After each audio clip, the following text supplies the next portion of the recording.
Hi అండి అందరికీ నమస్కారం welcome to doctor Rao's dental YouTube channel గత 25 years Osmania and Gandhi hospital experience ఉంది అండ్ అలాగే 38 ఇయర్స్ నుంచి మన హైదరాబాద్లోని అమీర్పేట్లో సర్వీస్ చేస్తున్నారు మరి ఒక దంత వైద్యం గురించి ప్రతి ఒక్కరికి అవగాహన కల్పించాలని ప్రజాసేవలోని భాగంగానే డాక్టర్ ఓ నాగేశ్వరరావు గారు ఈ ఛానల్ స్టార్ట్ చేయడం జరిగింది మరి ఇంకెందుకు లేటు మా ఛానల్ని సబ్స్క్రైబ్ చేసుకోండి మీకున్న డౌట్స్ అన్ని క్లారిఫై చేసుకోండి నమస్కారం డాక్టర్ గారు నమస్తే అండి పళ్ళు లేని వాళ్ళు నేను చూసినట్లయితే ఇప్పుడు కొంతమందిలో పళ్ళు లేని వాళ్ళు ఎప్పుడు దిగులుగా కూర్చొని ఉండడం కానీ ఎవరితో మాట్లాడకుండా ఉండడం కానీ ఎవరితో అంటే పెద్దగా నవ్వకపోవడం కానీ ఇలాంటివి చేస్తూ ఉంటారు సో మరి అలాంటి వారికి మీరేం చెప్పాలనుకుంటున్నారు మా వ్యూవర్స్ అందరికీ తెలియజేసేయండి పళ్ళు లేకుండా ఎవరైతే ఉంటారో వాళ్ళు కొంచెం మానసికంగా కొంచెం డిప్రెషన్కి లోన్ కావటం అనేది జరుగుతూ ఉంటుంది.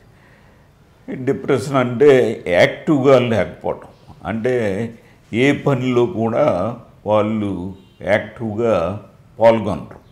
ఏదో మనం పిలిస్తే పలుకుదాంలే, మనకి చెప్తే చేద్దాంలే అన్నట్టుగా వాళ్ళు దిగాలుగా ఏదో ఒక మూలని కూర్చోవడం జరుగుతుంది.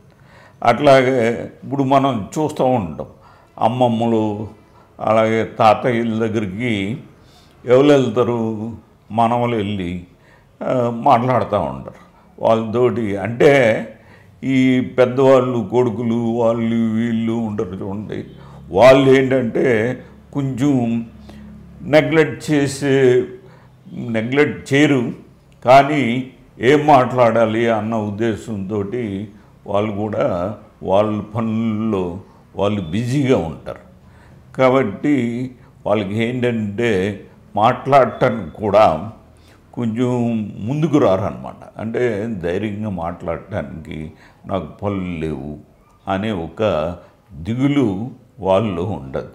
వాళ్ళు కొంతమంది మన వాళ్ళు అడుగుతూ ఉంటారు, అమ్మమ్మ నీకు పళ్ళు లేవా, ఇది నువ్వు తింటావా, ఇది నువ్వు తినగలవా అని ఈ యాడ్స్లోనూ వాటిలోనూ వీటిలో మనం చూస్తూ ఉంటాం.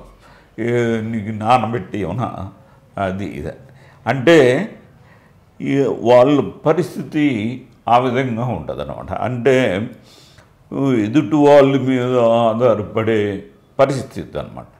కాబట్టి ఈ పరిస్థితి లేకుండా అంటే ఈ విధంగా దిగాలుగా అంటే డిప్రెషన్లోకి ఉండకుండా ఉండాలి, అంటే యాక్టివ్గా సంతోషంగా ఉండాలి అంటే వాళ్ళు పళ్ళు కట్టించుకుని వాళ్ళు మంచిగా ఆహారం తిని వాళ్ళు మిగతా కుటుంబ సభ్యులతోటి తర్వాత ఊరు ప్రజలతోటి వాళ్ళు కలిసిమెలిసి తిరిగే పరిస్థితి ఉండాలి.